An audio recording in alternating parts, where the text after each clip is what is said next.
ला हमारा जय हो। सत्संग का, भगवान का, रात दिन कर्म करते रहो। संत ज्ञानेश्वर 25-26 साल की उम्र में उन्होंने समाधि ले ली थी।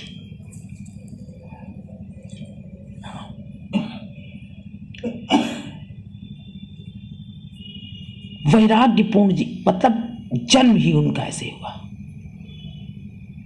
और उनको कोई विशेष नहीं जानता। संत ज्ञानेश्वर को वही जानते जो इस मार्ग पर हैं, या मार्ग पर भी हैं वो भी उस मार्ग पर चल नहीं पाते।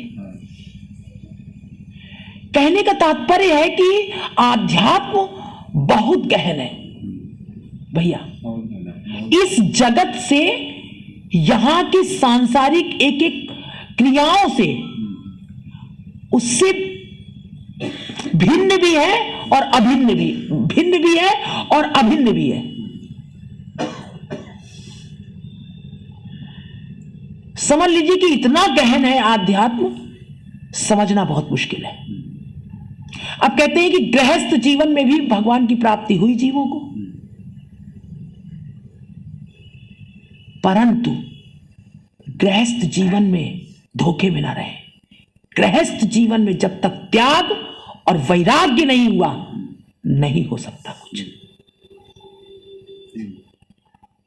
भोगों में रह करके और गृहस्थ जीवन, फिर हम उस पर पर्दा डालें कि गृहस्थ जीवन में हमें प्राप्त हो जाएगा।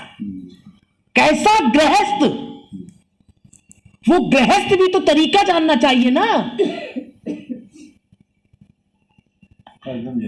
करदम जैसा गृहस्थ कि पहले तप, बीच में भी तपपूर्ण भोग, भोग भी किए। तो वर्णन है इस बात का कि वो उस वक्त भी जब सांसारिक भोग भोग रहे थे, तो वैवाहिक जीवन उन्होंने भोगा, उस वक्त भी उन्हें योग की स्थिति में रहते थे। वो समझिए, इंद्रियों का सुख नहीं ले रहे थे वो उस वक्त भी। और उसके बाद फिर योग, फिर उन्होंने दिखा दिया कि सब स्वरूप से त्यागा। फिर जैसे पहले स्वरूप से त्यागा था, फिर स्वरूप से त्याग दिया। स्वरूप से त्यागने का मतलब पत्नी को भी त्याग दिया, पुत्र को भी त्याग दिया, सब कुछ त्याग दिया।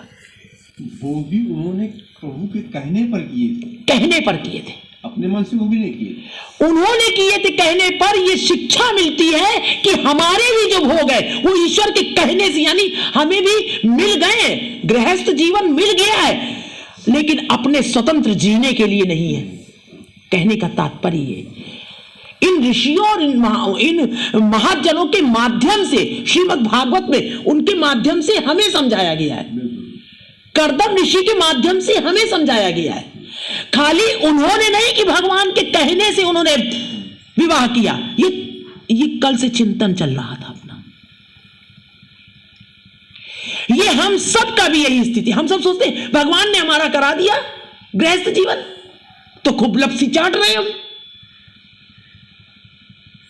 जब तक शरीर छूट नहीं रहा, लपसी चाट रहे हम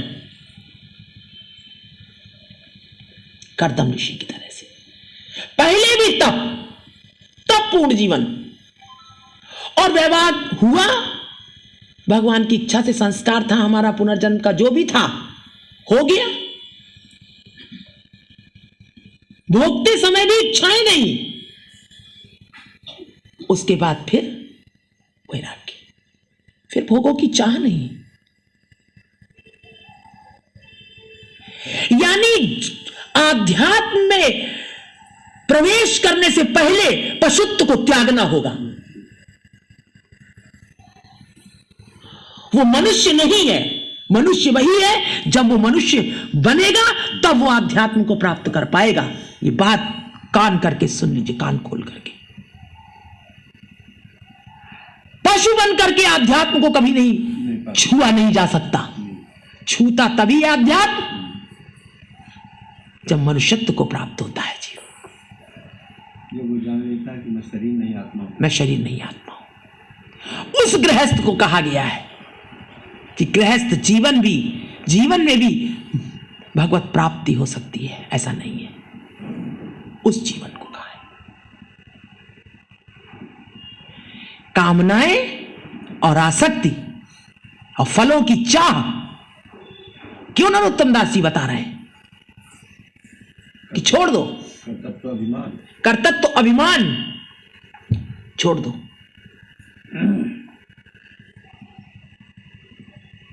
यहां तक करते करते जीव की इस स्थिति पे आ गया कि वो आध्यात्म को छू रहा है, लेकिन अभी पूरी तरह छू नहीं पाया है। उसको पूजा और क्या, प्रतिष्ठा और लाभ ये खा जाते हैं उसको अंत में।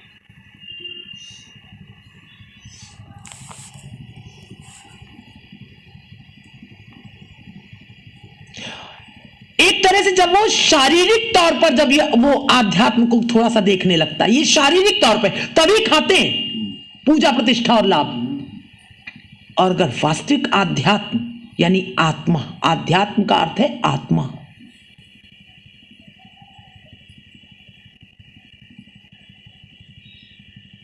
आत्मा को छू लेता है जीव, जिस क्षण छू जाती आत्मा उससे, फिर पूजा प्रतिष्ठा लाभ अपने आप ही नहीं आते। उनको छोड़ने की तो बात छोड़ो। कह रहे हैं कि अपने आप स्वतः पलायन कर जाते हैं।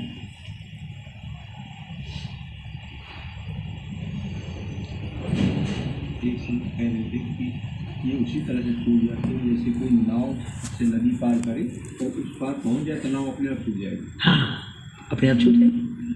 पार पहुंच गया नाव छूट गई।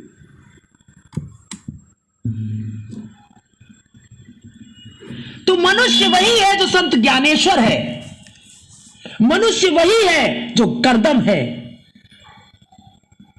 मनुष्य वही है जो तुका है, मनुष्य वही है जो एका है, एकनाथ। मनुष्य वही है जो महज्जन है, वो मनुष्य है, बाकी कोई मनुष्य नहीं है। मनुष्य है ही नहीं, बताइए आप, वो मनुष्य नहीं है। और मनुष्य ही भगवान ने कहा परमात्मा प्राप्त की ये सीढ़ी मिली हुई है, बड़े भाग्य मानुष तन पावा। तो क्या तन से परमात्मा की प्राप्ति होती है? शरीर से? शरीर तो माध्यम है। ब्रह्म ही ब्रह्म को प्राप्त करता है, आत्मा ही परमात्मा को प्राप्त करती है।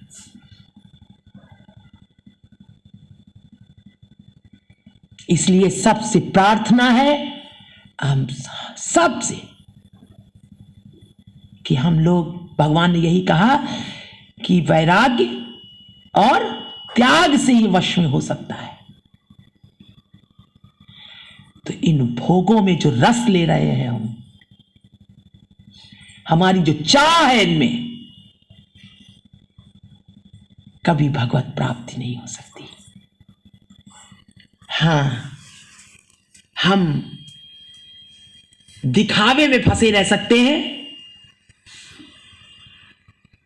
शरीर का एक ढकोसला मात्र होता रहता है, वो भक्ति का एक ड्रामा है,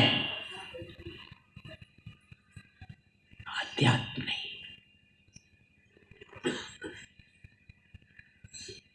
केवल शरीर की क्रियाओं का ड्रामा है जो हमको, जो जीवात्माओं को फुसला के रखती है माया, और तेरे बहुत कुछ करने का तुझे भान कराती रहती है।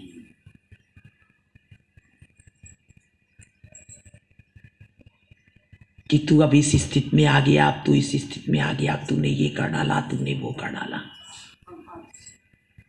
है ना भैया? दीदी ये आखिरी समय है कि माता जी का प्रसाद लेने आए। किसका आखिरी? माता जी सास है? नहीं मम्मी उसको देखने जाती है, मुझे फोन आ रहा है। अच्छा अच्छा, सबसे छोटे कह रही है, छोटी कहाँ पे है बेटा? हमीरपुर डिस्ट्रिक्ट। दुखी ना हो, प्रसाद ले जाओ, चढ़ो तक आओ आगे जाओ कोई दिक्कत नहीं। अच्छा तुम आ जाओ, किसी चीज में दे दो उसको, कुछ है डिब्बी कोई दे दो वहां से बेटा, डिब्बी में डाल लेना।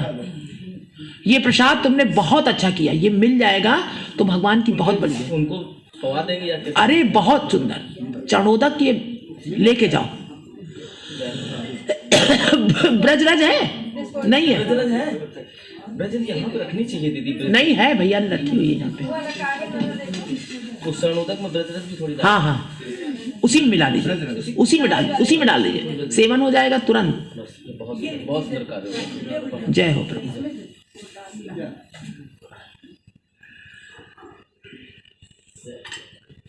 जय हो प्रभु। मुख में डाल देना बेटा, और मस्तक पर लगा के पूरे शरीर में हल्का हल्का हाथ से अपने लगा देना उनको। बहुत सुंदर। जय हो प्रभु।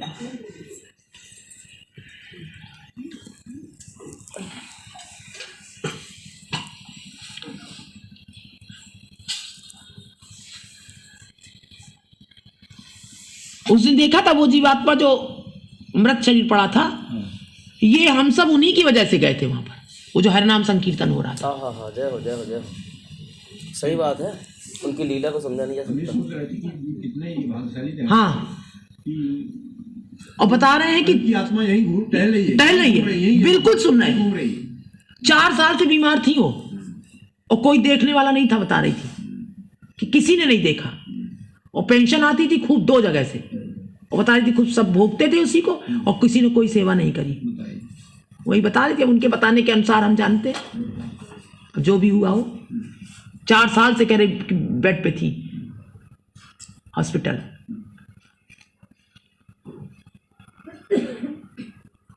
और अंत देखिए कितना सुंदर, तुरंत मुक्ति, कोई इसको रोकने वाला नहीं है। जय हो। इतने भक्तों, अच्छा हम भी, हमको पता नहीं क्यों आकर्षण लगा उनसे। हम तो जा रहे थे आगे, हमने अपनी चप्पल उतारी तुरंत, और उतार करके प्रणाम किया। हमने कहा प्रभु इनका उद्धार करो। जय हो। और हरे कृष्ण कृष्ण, पहले ही हम महामंत्र बोल करके तब आगे बढ़े थे। वो तो उन्होंने बाद में बताया कि यही बैठ के बगल ही में भजन करना है। जय हो।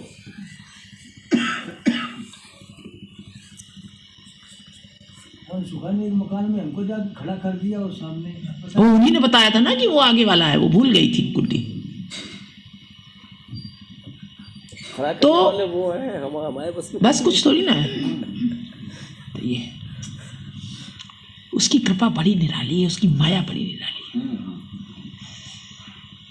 कैसे उसी दिन हमको ले गई, और उसी दिन कैसे उनका स्वर्गवास हुआ, उसी दिन का हम लोगों को ये विधान है, उसका विधान है, उसका विधान। वो 4 साल से पड़ी यही सोच रही होंगी, ये प्रभु ये जगत बहुत व्यर्थ है, अब मुझे पूछ लो। वो भगवान में ध्यान लगाए होंगी वो 4 साल से कि अब किसी ने, मैंने देख लिया सबको, अंत समय में सबसे आत्मा हट गई होगी, सच्चाई का पता चल गया कि धन दौलत के सब हैं, आज मेरी सेवा करने कोई नहीं आ रहा है। जय हो। अब ऐसे होता है तो पहले से मना कर देते हैं कि हाँ ऐसा हो गया है तो हाँ, ना हो, लेकिन भगवान की प्रेरणा से ही वो नहीं हुआ, ऐसा नहीं। 1-2 बार तो हमने कहा कि तो कैंसिल करा देना चाहिए, फिर हमारे दिमाग में एकदम आई कि नहीं, कैंसिल हो कैसे जाता, ये जीवात्मा की वजह से। तभी हमने धीरे धीरे, जब उन्होंने कहा कि अभी पड़ी हुई है, मिट्टी पड़ी है, तो उसी समय धीरे धीरे फिर हमने शुरू कर दिया। करीब 15-20 मिनट, 15 मिनट तो ऐसे ही होता रहा था धीरे धीरे। वो हरनाम संकीर्तन इधर चल रहा था, उधर ही उनकी उठी थी मिट्टी।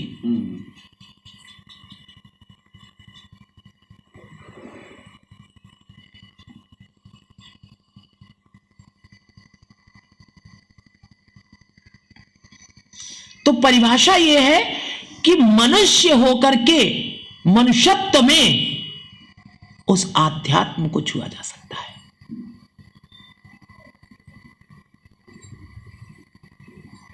अब जब किसी कोई चीज कुछ भी इस जगत में प्रिय ना लगे,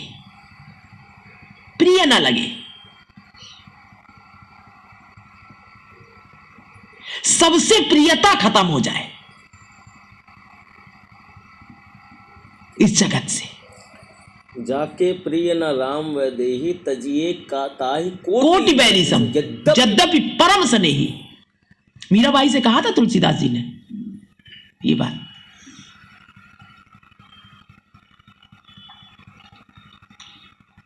कितना भी बड़ा स्नेही क्यों ना हो। आगे जो लाइन बोली है, गुरु तक को त्याग देना चाहिए। हाँ। भगवत से तजो गुरु बलि तजो ऐसे करके है।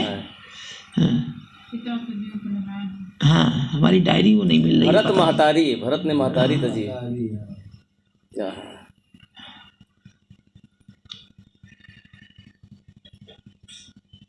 तो जो भजन पूजन सत्संग एक शरीर से होता है और एक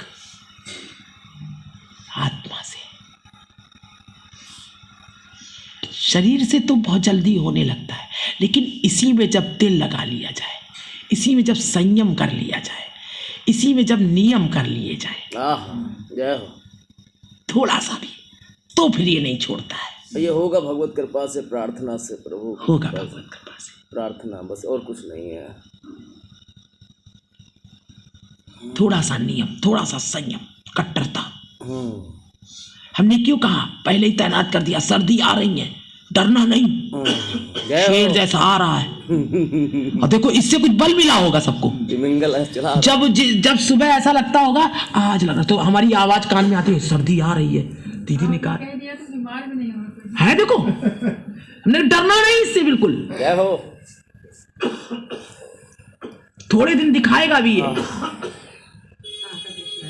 है ना। आप अनुभव करो, ये शब्द कौन है, शब्द ब्रह्म है। किसी ने कहा नहीं, उसने कहा। को ये पूछते हैं क्यों सर्दी है, हाँ ज्यादा है आज, कुछ ज्यादा लग रही है, ज्यादा लग रही है। अरे ना यार सर्दी अर्दी नहीं है, जय हो। कपड़ा एकदम बहुत सुंदर, बहुत सुंदर। ये आत्मबल है। वो आत्मबल जागृत हो जाता है शरीर को। शरीर की जो बीमारियां दुनिया भर की, ये ऐसे ना करो, वैसे ना करो, ये हो जाएगा, वो तमाम विषय वो सब खत्म कर देता है। मीरा भाई कहते हैं, ये मन मेरो बड़ो हरामी, हाँ, ज्यों मद मातो हाथी, जो मद मातो हाथी। हर एक सब कहा है, हरामी है, नमक हरामी है, ये कुत्ता है, सूकर है, ये बिस्टा खाता है। कैसे पार पाएंगे इससे हम?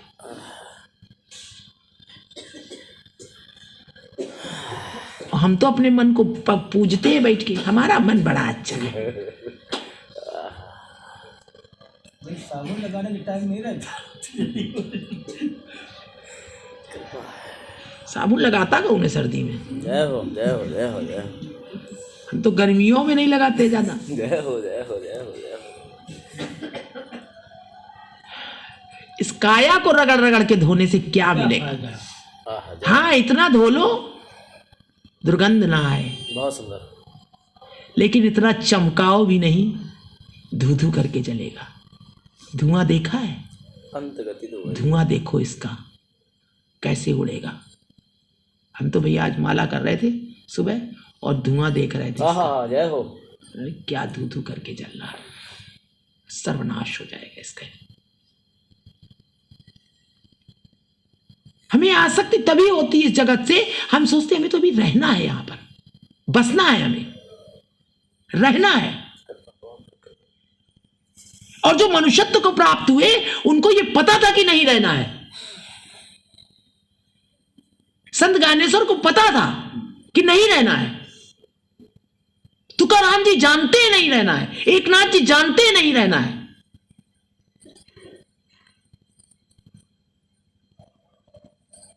वो गृहस्थ है ये। कल मैं चिंतन में आपके शरीर की और अपने लोगों के शरीर की तुलना कर रहा था।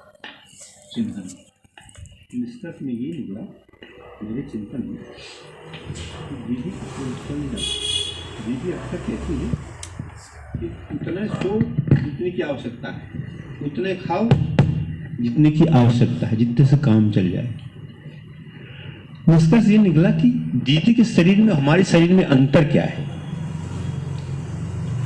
ये पाया कि दीदी केवल, इनके शरीर में केवल उतनी जड़ता है जितने से इस जड़ी संसार में काम चल जाए, बाकी सब चेतन। यानी इनका शरीर 99% चेतन है और केवल 1% जड़ है, वो भी इसलिए कि इस जड़ी संसार में व्यवहार करना है। जय हो।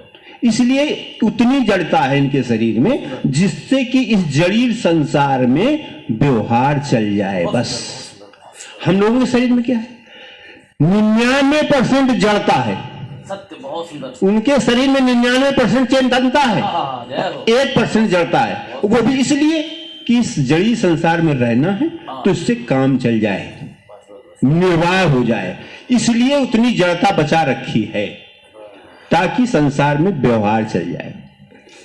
और हम लोगों का शरीर क्या है, 99% जड़ता है। ध्यान करिएगा, 99% जड़ है हम, केवल 1% ही चेतन है। और उतने भी चेतन नहीं है कि जितना हम जिससे कि हमारा उद्धार हो जाए। उतने भी चेतन हम नहीं है जिससे कि हमारा उद्धार हो जाए। सत्य बात है। केवल 1% चेतनता है, बाकी सब जड़ है। जबकि उनका शरीर, जैसा वो कहती है ना, उतने खाओ जितने से काम चल जाए, उतने कहती है अक्सर। इसका मतलब क्या है? इसका मतलब यही है कि शरीर को उतने जड़ रखो जिससे संसार का व्यवहार चल जाए, बाकी चेतन कर लो पूरे शरीर को। यानी संसार, आपकी चेतनता 99% हो जाए, 1% जड़ बनी रहे, इसलिए कि जड़ी शरीर संसार में व्यवहार करना है। जब तक प्रारब्ध शेष है तब तक तो रहना पड़ेगा ना, इसलिए 1% तो जड़ता रखनी पड़ेगी ना। और सबसे बड़ी बात भैया, वो सेवा भाव के लिए ये मैं संसार की सेवा कर पाऊं। ये जैसे ही मेरे विचार में ये बात आई इनकी दिमाग में कि अक्सर ये कहती हैं कि उतने खाओ, उतने सो, उतने संग्रह करो जिससे कि व्यवहार बाकी नहीं, अधिक संग्रह भी नहीं, अधिक खाना भी नहीं, अधिक सोना भी नहीं, अधिक भोग। ये चीज तो ये सब तब प्राप्त होती है जब आप चिंतन करेंगे किसी चीज का। बगैर चिंतन के आप जा नहीं सकते वहां। हम सब यही अनुरोध करते हैं कि यहां जाने के बाद आप अवश्य कुछ न कुछ जो बात कही जा रहे हो उस पर चिंतन भी करें। ऐसा नहीं सुने केवल अगर सुन के छोड़ दिया तो फिर क्या, आपके चिंतन में कुछ गया नहीं, फिर तभी सत्संग का लाभ होगा। जय गुरुदेव। कुछ नहीं भैया, ये आप सबकी बहुत धन्यता है। यहाँ तो सब जड़ता ही जड़ता है, कुछ भी नहीं चिन्ह है। ये सब आप सबकी कृपा है, जो आप सब मिल करके हमारे जीवन को आप सब ने बना दिया। आप सबका इतना प्रेम, इतनी शक्ति आप सबसे मिलती है। ये आप सबकी शक्ति का, जैसे भगवान कृष्ण कह रहे थे ना, सबने दूध पिला पिला के हमें मोटा कर दिया, उसी से हम गिरिराज धारण करें। ये सच है कि आप सब ने इतना प्रेम दिया है, इतनी शक्ति दी है हमें कि उसी के कारण ये शरीर चल पाता है। भगवान श्री कृष्ण की बहुत बड़ी महानता थी कि वो सबको श्रेय देते थे।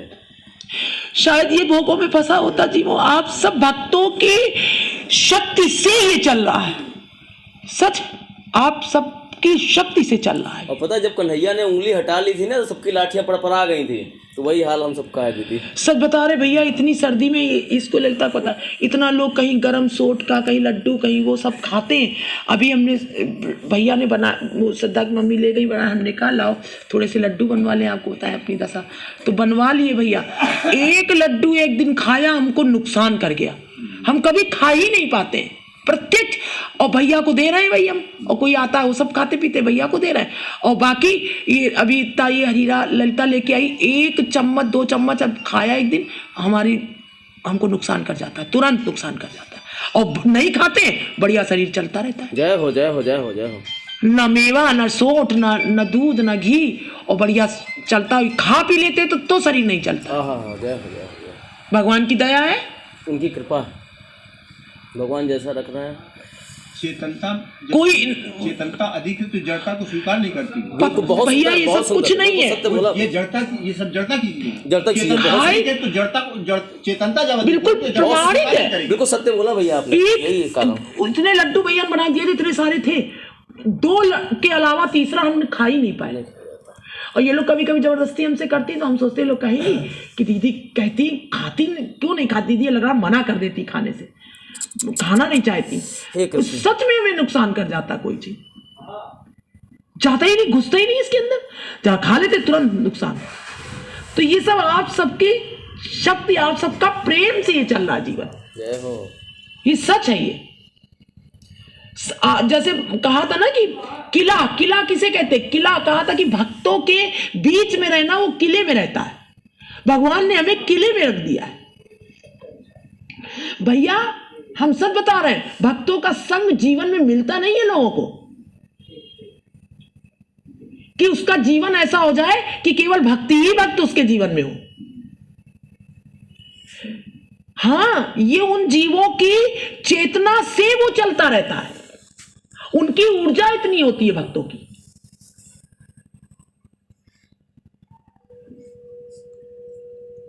तो भगवान जिस पर कृपा, हम तो ये जानते भगवान ने हम पर कृपा करी, तो हमारे जीवन को उन्होंने ऐसा बना दिया कि आप सब के बीच में हम पल रहे हैं।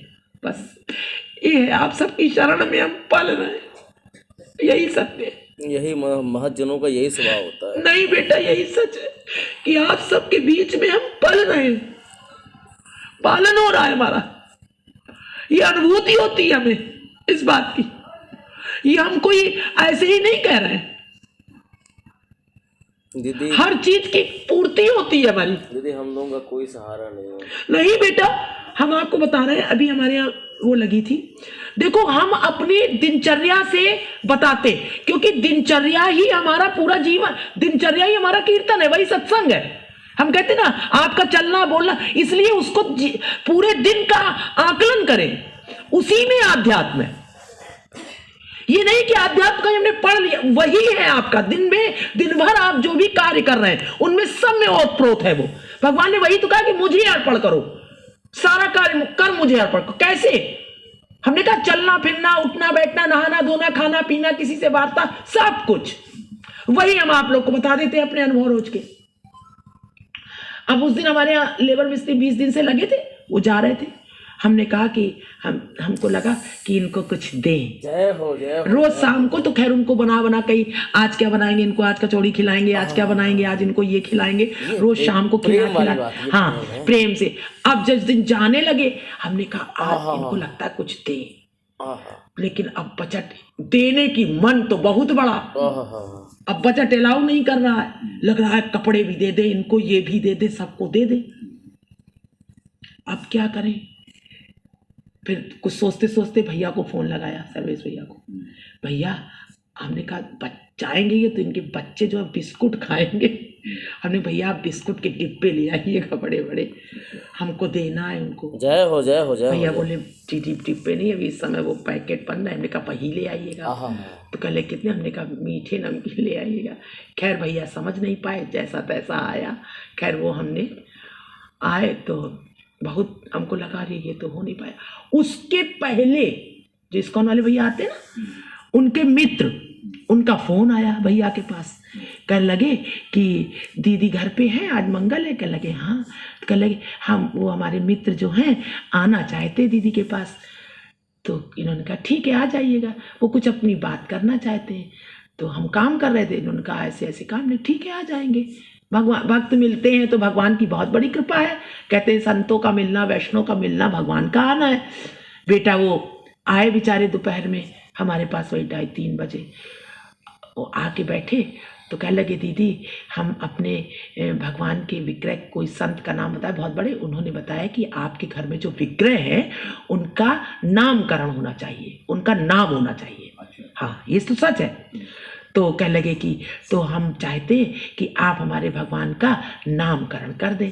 अरे हमने कहा भैया हम क्या करेंगे, हम तो कुछ नहीं, तो ना हमको जानते ना कुछ, हम तो बस खाली भगवान का नाम लेते, संकीर्तन करते, और तो हमें कुछ पता ही नहीं है। कहले भाई यही तो करना ही है। तो पता नहीं कहाँ बिठूर ने बताया, कहाँ कहीं दूर बताया है, कल्याणपुर में, दुबे, हाँ कल्याणपुर में। तो कह लगे बस यही करना है। तो हमने कहा अच्छा। खैर हमने उसके तो हमने चलो यही बहाने विग्रह में दर्शन कर लेंगे, भगवान चले जाएंगे। हमने कहा ठीक। कह लगे हम ओला कर देंगे कुछ भी।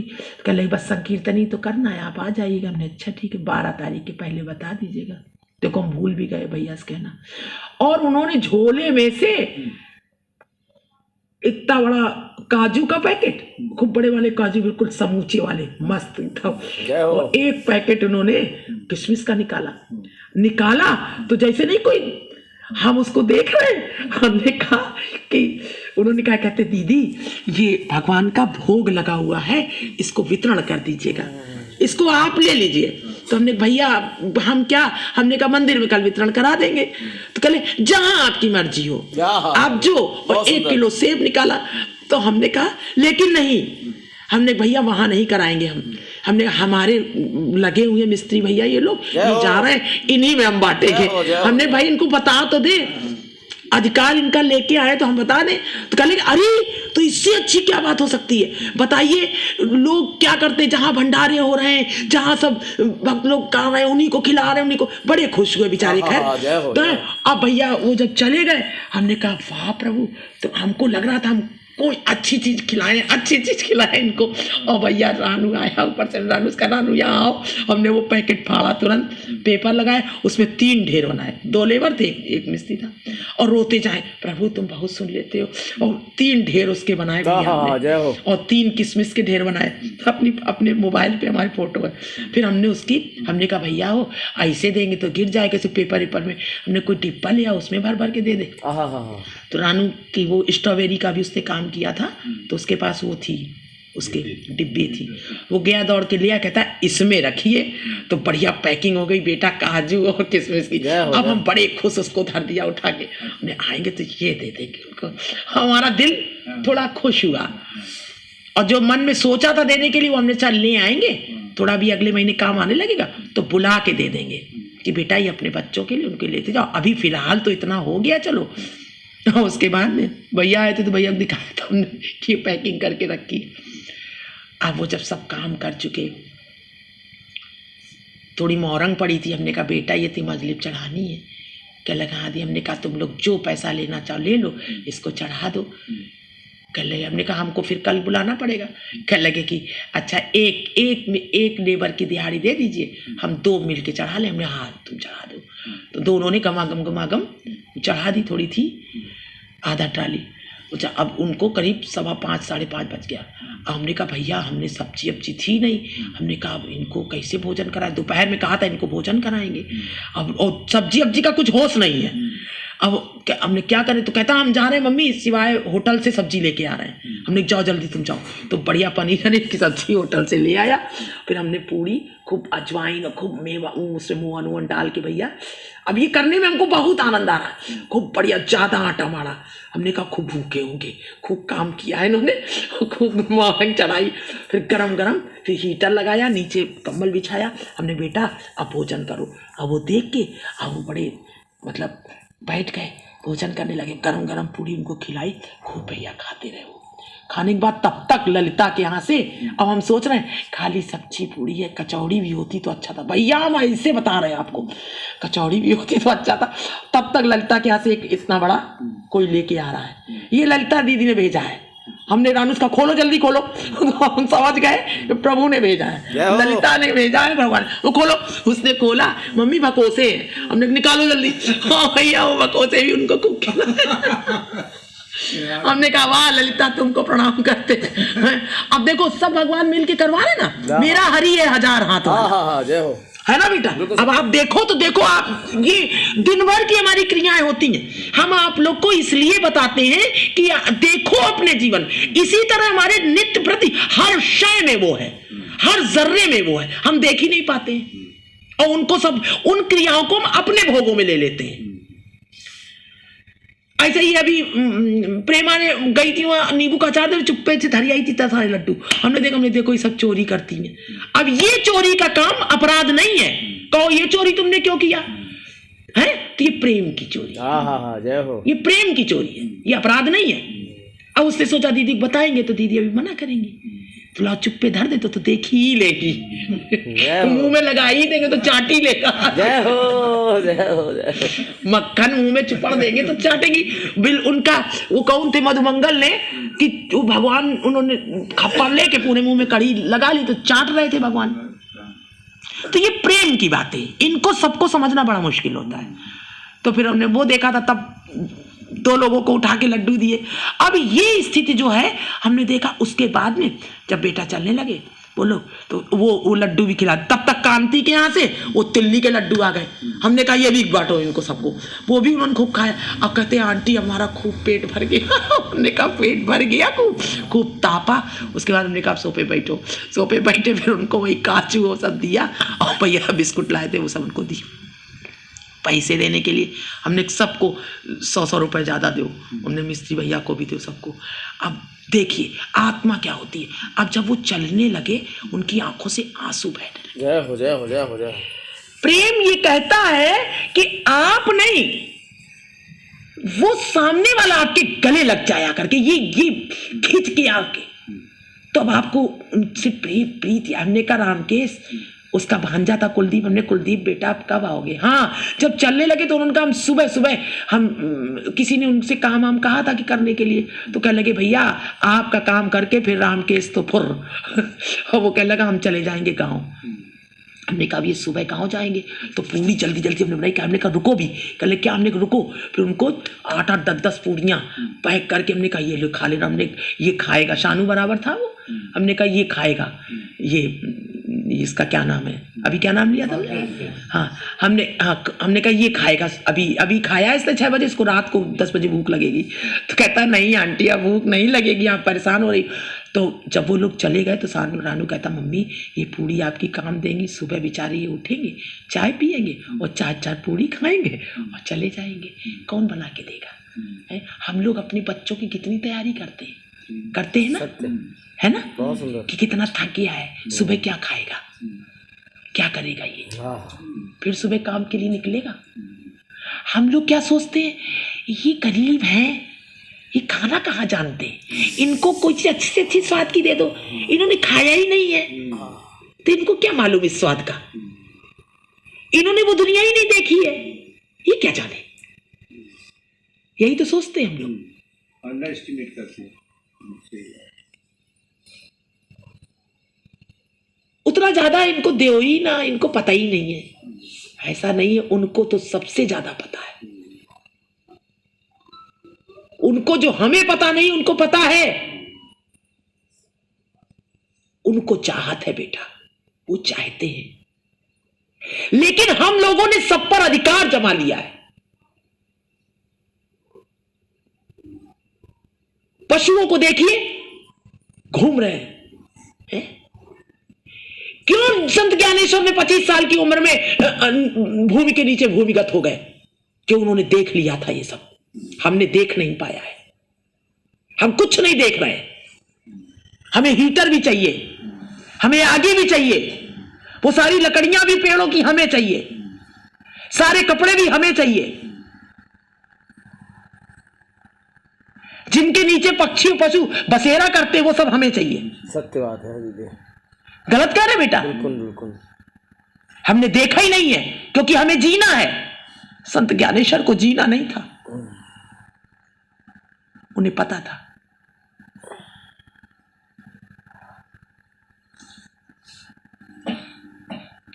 ये है वो आत्मा जो वो कह रहे हैं कि कण कण में मेरा वास है। बाहर देखिए क्या दशा है जानवरों की, पशुओं की, पक्षियों की, है हमें खबर।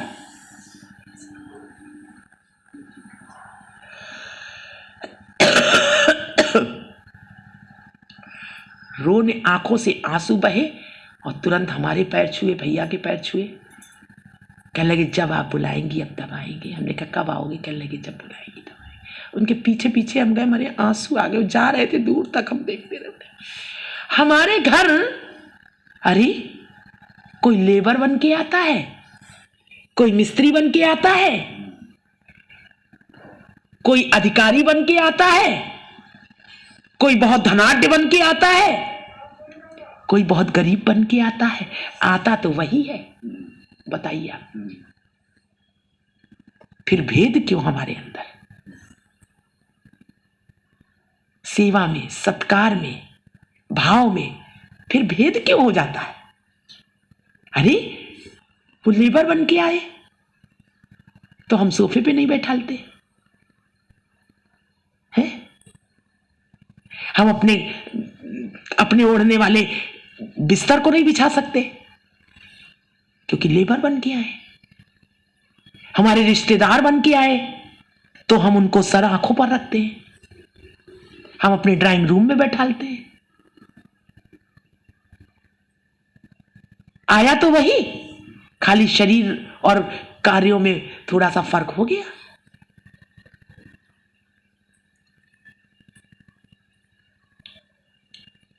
तो जब तक भाई आत्म जागृति नहीं होगी तब तक ये दर्शन भी नहीं होगा।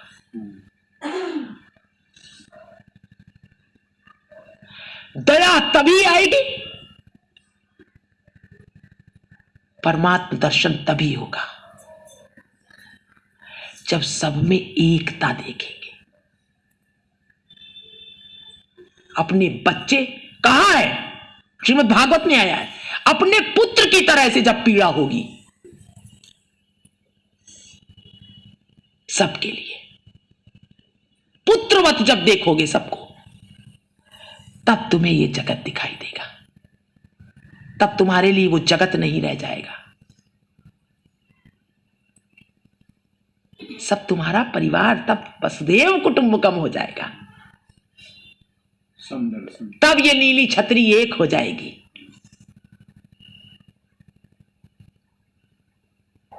ये क्योंकि उसमें भी रहने वाला वो भी दिखाई देने लगता है, प्रेम में आकृष्ट हो जाता है। प्रेम में वो ताकत है।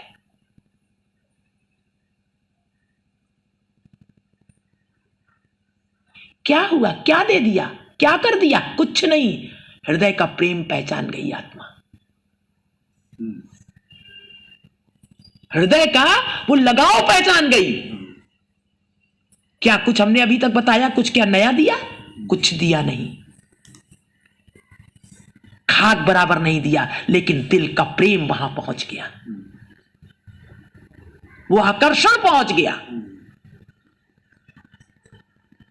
इसलिए आप जब दिल से कोई कार्य करते हैं तो दूसरे दिल में पहुंच जाता है, दूसरे पिंड में, क्योंकि है एक ही।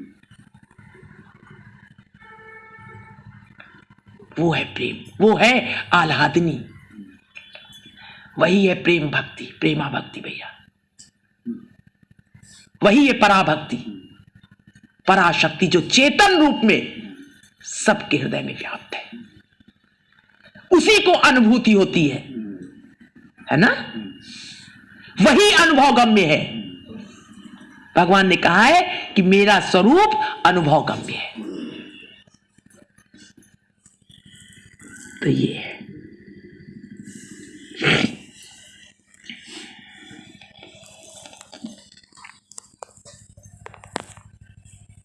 पतित पावन नाम।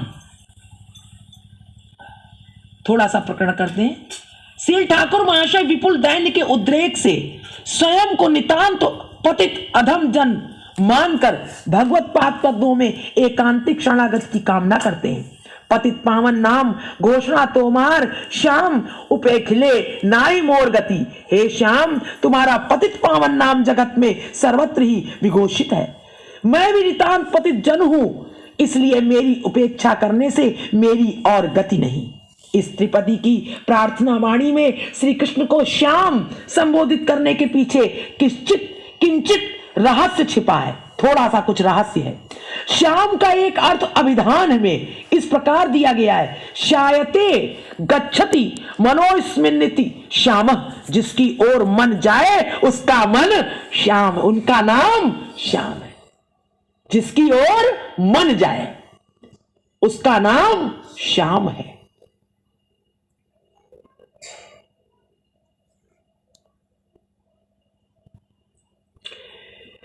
किंतु श्याम के प्रति स्वाभाविक रूप से तो सभी का मन नहीं जाता,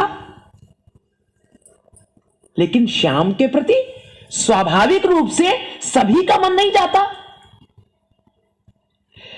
यदि स्वाभाविक रूप से सभी का मन श्याम श्री कृष्ण की ओर जाता, तब फिर उसके लिए इतने साधन भजन की क्या आवश्यकता थी? प्रश्न कर रहे हैं। हमारे मन में स्वाभाविक रूप से यह प्रश्न उठ सकता है। हम यदि धीर चित्त से इस विषय में सोचें तो अवश्य समझ जाएंगे कि विश्व के समस्त जीवों का मन आनंद की ओर ही दौड़ रहा है। अभी यही बात कर रहे थे हम। समस्त जीव के अंदर वही आत्मा विद्यमान है, वही तत्व है, वही आनंद है, वो खींच लेता है मन। अगर आप वास्तविक दिल से किसी से प्रेम कर रहे हैं, वो क्योंकि दौड़ रहा है, सभी का मन आनंद की ओर दौड़ रहा है, आनंद पाने के लिए सभी का मन विश्व में। जीव सुख या आनंद ही चाहते हैं और उसी आनंद की घनीभूत मूर्ति ही है श्याम रसो वैसा। घनी, घनेरा, घन श्याम। घनेरा मतलब चप्पे चप्पे में वो है। रसो वैसा आनंद ब्रह्म, रसनाम रसमतः रस्तम। इसलिए यथार्थ हम सभी का मन श्याम की ओर दौड़ते हुए भी हम में से अनेक श्याम को नहीं पकड़ पाते। उनसे छिटकता जो आनंद है उसकी आभास कणिका मात्र विश्व के इस जड़ीय रूप रस आदि में ही डूबा रहता है। तभी हम उस श्याम को पकड़ने का, वो अध्यात्म को नहीं छू पाता जीव। वही शब्द है, उस श्याम को, उस आत्मा को नहीं छू पाता। जड़ीय में हमारा मन फंसा रहता है। ये है, ये फलाना है, ये दिमाग का है। उसकी आभास कणिका मात्र विश्व के इस जड़ीय रूप रस आदि में ही डूबा रहता है। उसी में विमत्त हो श्याम को भूले हुए हैं। जो लोग श्री गुरु वैष्णव की कृपा से जगत को भूलकर जगन्नाथ के अपराकृत सौंदर्य माधुर रूप रस आदि के आस्वादन के लिए लोलुप हैं, वे ही साधन भजन के परिपक्व होने पर श्याम माधुरी का आस्वादन कर धन्य होते हैं। जगन्नाथ, जगन्नाथ वे ही साधन भजन के परिपक्व होने पर श्याम माधुरी का आस्वादन कर सकते, श्याम माधुरी का आस्वादन कर सकते हैं। विश्व को भूलकर अर्थात दैहिक आदि का अभिमान त्याग कर, विश्व को भूलकर अर्थात दैहिक आदि, देह से जो होने वाली तमाम सारी का अभिमान त्याग कर यथार्थ पतित हुए बिना, यथार्थ में पतित हुए बिना पतित पावन का संधान पाना अत्यंत दुष्कर है। जय हो। आ गई बात रही। पतित पावन को कैसे पा पाएंगे जब तक मनुष्यत्व नहीं प्राप्त होगा। पशुत्व में मनुष्य पशुत्व होकर के और परमात्मा की प्राप्ति नहीं हो सकती।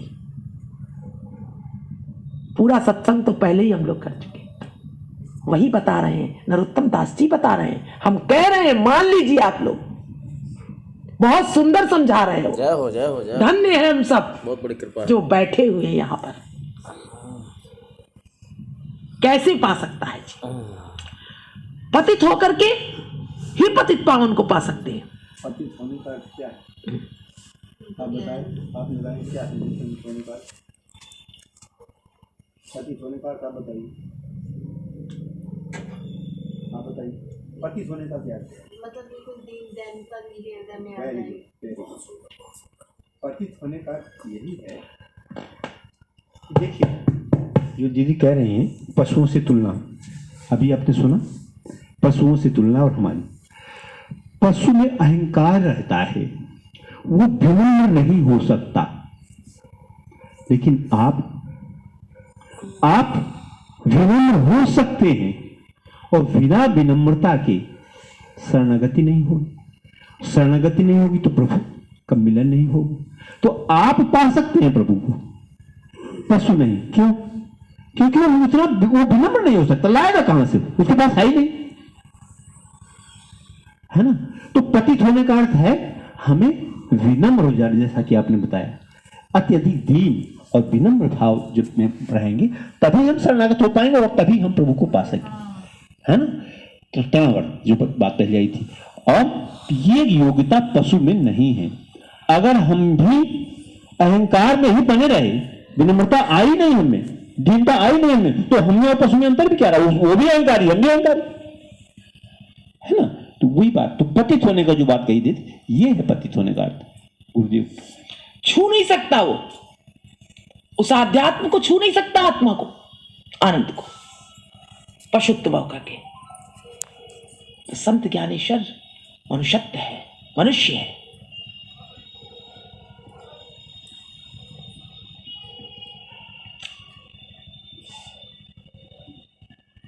जो लोग श्री गुरु वैष्णव की कृपा से जगत को भूलकर जगन्नाथ के अपराकृत सौंदर्य, माधुर्य, रूप, रस आदि के आस्वादन के लिए लोलुप है, वे ही साधन भजन के परिपक्व होने पर श्याम माधुरी का आस्वादन कर धन्य होते हैं।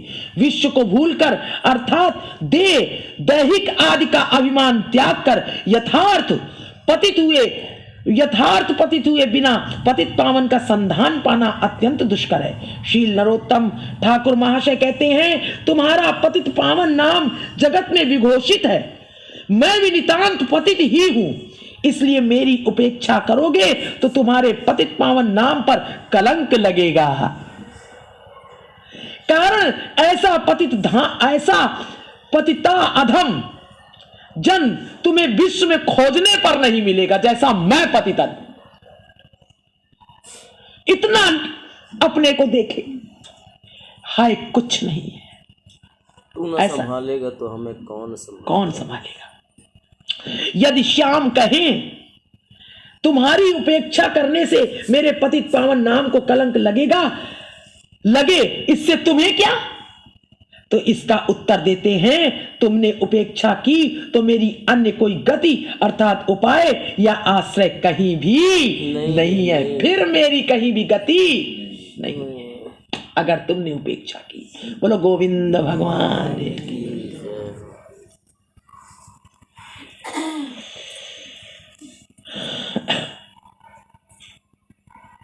इस अर्थ त्रिपदी की व्याख्या इस प्रकार भी हो सकती है, हे श्याम, तुम्हारे कृष्ण गोविंद आदि नाम पतित पावन है, यह विश्व में सर्वत्र विघोषित है। मैं अधम पतित हूं, तुम्हारे उसी पतित पावन नाम का आश्रय लिए हुए हूं, इसलिए अन्य गति तुम मेरी उपेक्षा नहीं कर सकते। मैं नाम का आश्रय लिए हूं,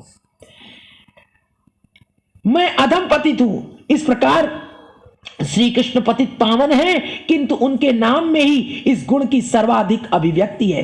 पुत्र का नाम नारायण उच्चारण करते ही महापात की मुमूर्ष अजामिल के निकट विष्णु दूतों का आगमन, यमदूतों का विताड़न कर अजामिल की रक्षा एवं यथा समय वैकुंठ में ले आना, ये सब प्रसंग श्रीमद् भागवत में वर्णित है। यमदूतों के प्रति विष्णु दूतों की उक्ति से पता चलता है।